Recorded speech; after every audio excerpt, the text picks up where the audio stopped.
जब कुछ नहीं था तब ओम था, जब कुछ नहीं होगा तब भी ओम ही होगा, क्योंकि ओम ही परम ब्रह्म है। तुम अपनी पहली परीक्षा में सफल हुए गरुड़। तो शनिदेव हमारी प्रार्थना स्वीकार कर ले और उनका कोई प्रभाव हमारे परिवार पे ना पड़े। दूसरी परीक्षा और अधिक कठिन है गरुड़। संन्यास श्रेष्ठ है या गृहस्थ जीवन? मेरी दृष्टि में गृहस्थ जीवन अधिक श्रेष्ठ है देव। क्यों? कहा तो यह जाता है कि ईश्वर को जानने के लिए पहले स्वयं को पहचानना पड़ता है, और स्वयं को पहचानने के लिए संन्यास अनिवार्य है। जैसे कि आपने कहा, एक सन्यासी के लिए अंतिम लक्ष्य होता है ईश्वर या परम सत्य की खोज करना, पर यह खोज तो एक गृहस्थ भी कर सकता है देव। कैसे गरुड़? गृहस्थी के बंधन में बंधा होता है, उसे अपने साथी की और अपने बच्चों की चिंता होती है, परंतु सत्य की खोज तो वो कर सकता है जो स्वतंत्र हो।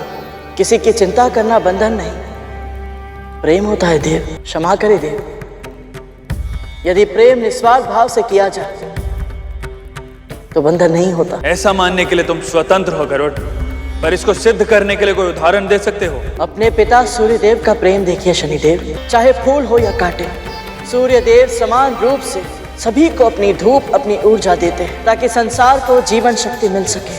पवन देव बिना किसी भेदभाव के सभी को वायु देते हैं। बादल वर्षा और चंद्रदेव शीतलता देते हैं। संपूर्ण प्रकृति हर क्षण अपने उदाहरण से हमें यही संदेश देती है कि प्रेम निस्वार्थ होना चाहिए, जैसे ये सब करते हैं। ऐसा गृहस्थ सहज प्रयास से ही परम सत्य अर्थात ईश्वर को पा लेता है। एक सन्यासी भी तपस्या करके ईश्वर को पा लेता है, तो गृहस्थ सर्वश्रेष्ठ कैसे हुआ? जब एक सन्यासी ईश्वर को ढूंढने के लिए धर्म के मार्ग पर चलता है तो वो अकेला रहता है, पर जब एक गृहस्थ भक्ति के मार्ग पर चलता है तो उसके साथ पूरा कुटुंब ईश्वर के पथ पर अग्रसर हो जाता है। सन्यासी का ज्ञान बस उसी तक सीमित रहता है, और जो ज्ञान गृहस्थ अर्जित करता है उसे अपने परिवार के साथ, पास पड़ोसियों के साथ, संबंधियों के साथ बांटता है। उस कुटुंब की परंपरा के रूप में यह ज्ञान आने वाली कई पीढ़ियों तक पहुंचता है।